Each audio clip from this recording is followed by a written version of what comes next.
The thing that I'm watching, and as this market unfolds, the Tesla Waymo, we've been going back and forth, playing ping pong with Tesla and Waymo. Tesla, they have the car business, the robo-taxi business, the semi, and soon to be semi, the autonomous business.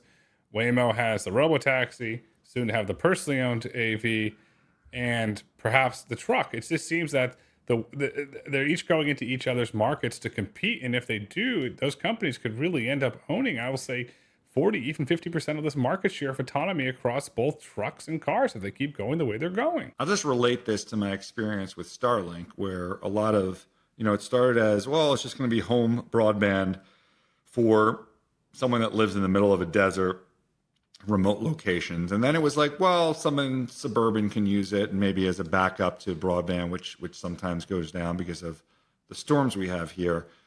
And then it was like, oh, well, then it's also hitting the ships, and then it's hitting the RVs, and then it's hitting the boats. And when you build a good technology with connectivity and you have an existing model, there's obviously, other models that or other market opportunities that you can take advantage of. The same holds true for any of these companies. Like if Aurora is successful with their technology, it can then be applied to OEMs on the car front. So sure, will Tesla go to the semis? Yeah, that's a much smaller opportunity for them. But certainly that is a long-term risk to kind of continue to be aware of. And yes, in terms of the responsiveness.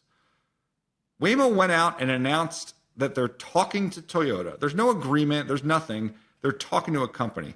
That is as red flag as it gets in terms of feeling market pressure to be able to have to say something about your future plans. Otherwise, why would you possibly announce something that's not like a full-on agreement? Right? So, even though they're within this larger company, Google, well-funded, there's still pressures that they have to show progress in other areas.